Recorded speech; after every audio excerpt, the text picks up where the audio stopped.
That Booger thing was very interesting last night, though. You showed me a little bit of it, and then I saw the internet reaction to it. I didn't hear the whole thing, but I don't think it has to be a negative thing. And I think, did he make a race-related thing to it, or was it just young guys at all? I think it said it in the tweet that it was. I'm not positive, though. Because, I mean, I feel like I did a pretty good job of building a brand, and I'm the whitest.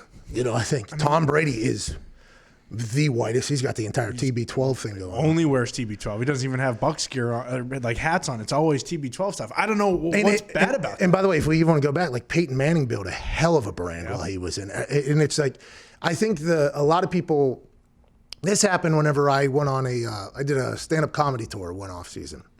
Shout out to all the people that bought the tickets, 10,000 tickets in like 15 minutes or something like that. 4 stops all around Indiana. It went down the Interstate 69, so we called it the I-69 tour. Nice. Right? Obviously. Nick was with me, a couple of my boys. We got an RV, and it was a blast. Hell of a year. It was a hell of a 4 trip.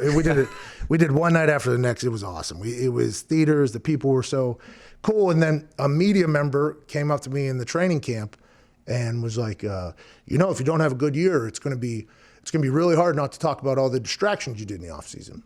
And I was like, what do you mean? He was like, well, your stand-up comedy tour and you're tweeting and blah, blah, blah. I was like, do you say that to Peyton Manning, who films like 10 commercials in the offseason? Do you think the people down in Houston say it to J.J. Watt, who films like 10 commercials? Or are you just saying it strictly because whenever you look at Peyton, you realize you couldn't be Peyton? When you look at J.J., you realize you couldn't be J.J. But when you look at me, you potentially see somebody that is a very relatable-looking person that is also making business for themselves. And because somebody else didn't choose it for me, I chose it for myself. Is that why you come to me? He was like, no, I'm just saying, I would say that to Peyton too if he was to ever drop off or whatever. I was like, well, it sounds like a bunch of bullshit. So the thing for me is whenever guys create their own avenues, it seems like people get upset about it because the long way of doing things for a long time was people pick and choose who gets to do stuff. So whenever you kind of debunk that, which a lot of young guys are now, and I'm not saying that all young guys should be building their brand. I think you should worry about being good at football first because that is going to make you the most money and give you the biggest platform if that's what you're worried about. Like a lot of people think I came into the NFL I was not at all. Like at the beginning, by the way, I sucked at punting. I didn't know how to punt. I wasn't good enough to be on the team I was at. Once I got good, then I was like, all right, here we go. Now we're going to go ahead and do this whole thing. But I don't have a problem with guys building their own brands because they're setting themselves up for their future.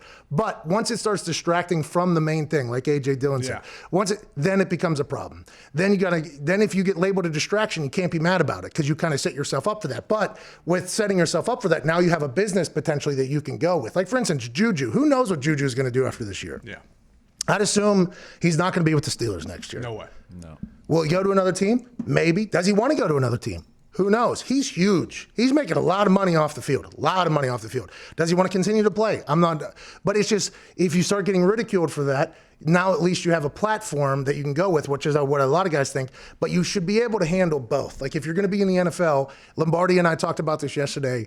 Everybody wants to be a Lion until it comes time to do what Lions have to do. Everybody wants to say they're in the NFL, but to stay in the NFL, there's a whole different world.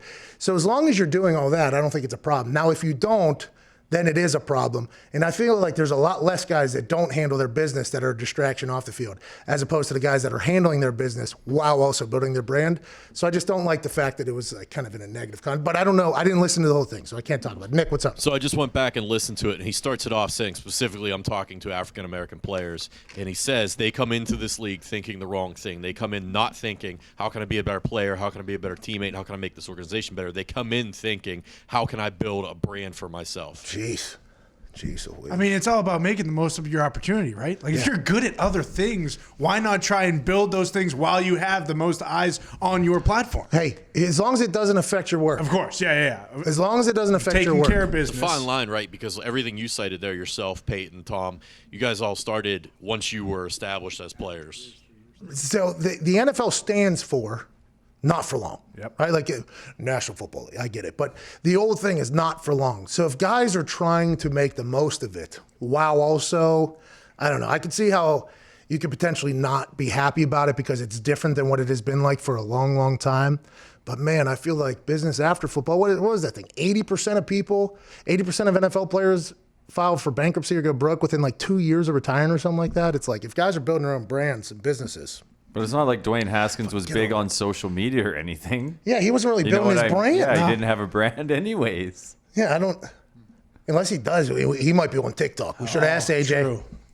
Somebody asked Billy Tubes Yeah, if he's part of that crew. yeah, Billy Tubes is a TikToker. Unless he's opening a strip club. Oh, Maybe he was doing market research. in adult ballet. All adds up.